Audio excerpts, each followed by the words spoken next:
Ever felt trapped in the friend zone, wondering where you went wrong? What if I told you that perceived rejection isn't a dead end, but a hidden superpower? We're going to unpack the friend zone not as a relational prison, but as your ultimate launchpad for self-discovery and truly meaningful connections. It's time to flip the script. Look, I get it. You're watching this because you've been there. Maybe you're there right now. That sinking feeling when someone care about sees you as just a friend. The endless nights wondering what you could have done differently. The spiral of self-doubt that follows. But here's what nobody tells you about the friend zone. It's not actually about them at all.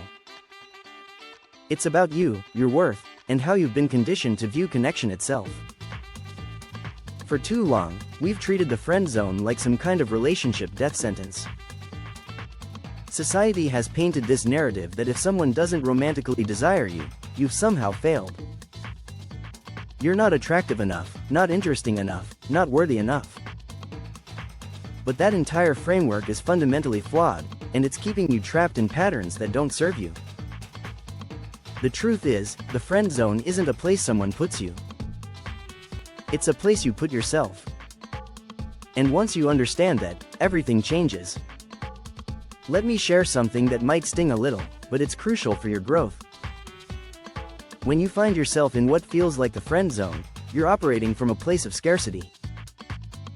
You've decided that this one person's approval determines your worth. You've handed over your power to someone who never asked for it and probably doesn't even realize they have it.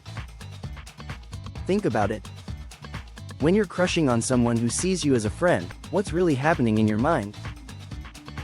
You're creating elaborate fantasies about a future together. You're interpreting every smile, every text, every moment of connection as potential evidence that they might change their mind. You're essentially living in a world that exists only in your head, while the real person in front of you has made their position clear. This isn't love. This is attachment to an outcome.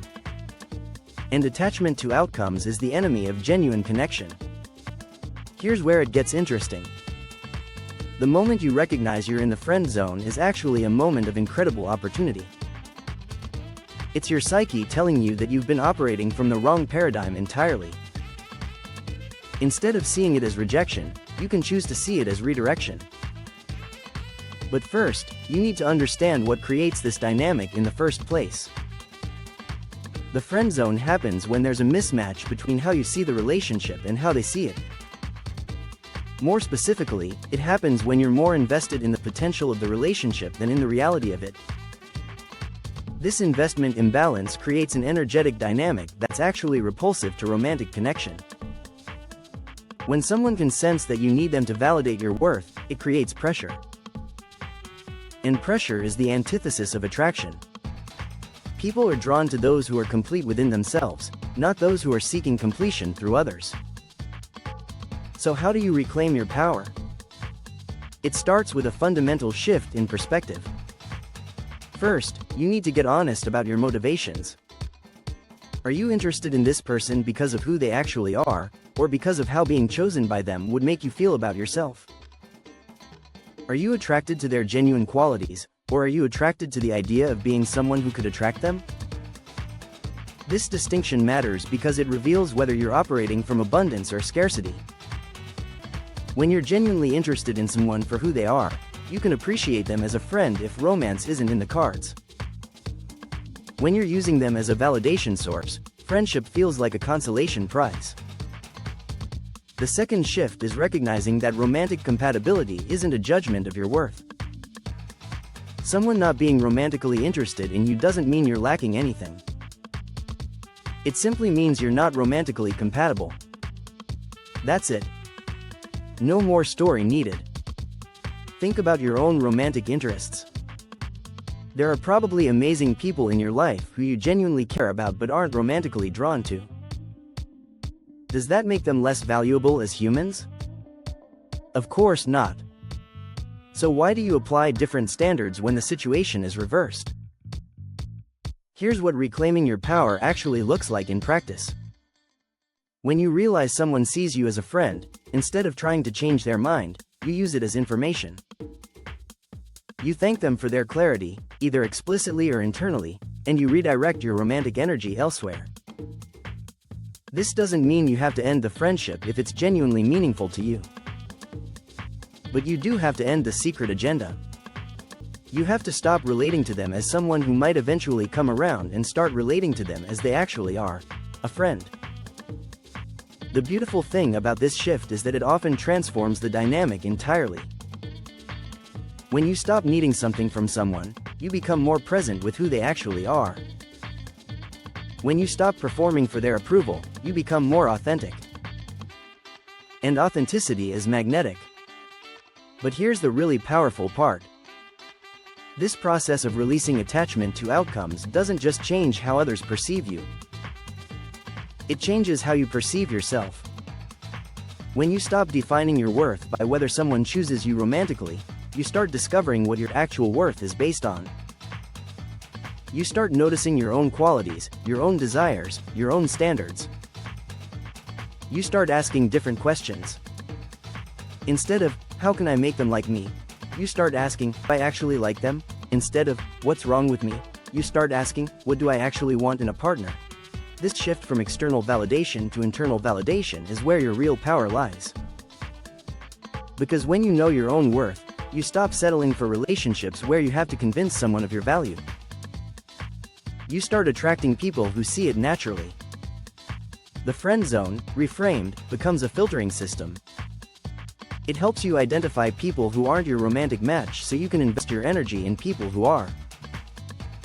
It saves you time, emotional energy, and heartache that you would have spent trying to force something that wasn't meant to be. But the transformation goes even deeper than that. When you master the art of releasing attachment to romantic outcomes, you become better at all relationships. You become more present in friendships because you're not secretly hoping for more. You become more attractive to potential partners because you're not desperate for their approval. You become more satisfied with your own company because you're not constantly seeking external validation.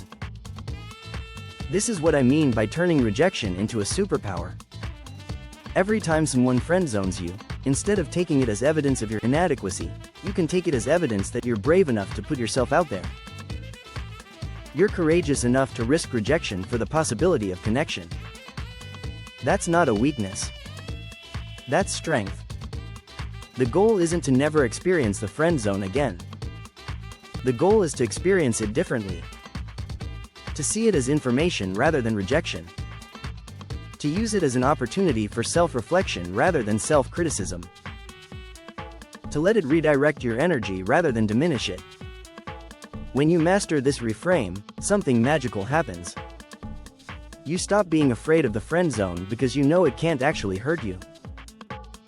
And when you're not afraid of it, you become more willing to be authentic in your interactions.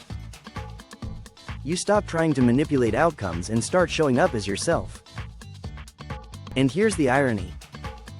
When you stop trying so hard to avoid the friend zone, you often find that you naturally create more romantic connections. Because you're operating from abundance rather than scarcity. You're being genuine rather than strategic. You're choosing rather than hoping to be chosen. The friend zone isn't your enemy. It's your teacher. It's showing you where you've been giving your power away and inviting you to take it back. It's revealing where you've been seeking validation externally and calling you home to yourself. So the next time you find yourself in what feels like the friend zone, remember this. You're not stuck there. You're being redirected towards something better.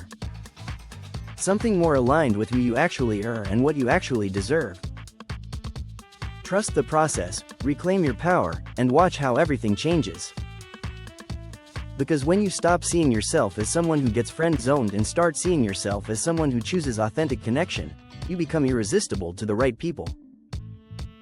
And those are the only people who matter anyway.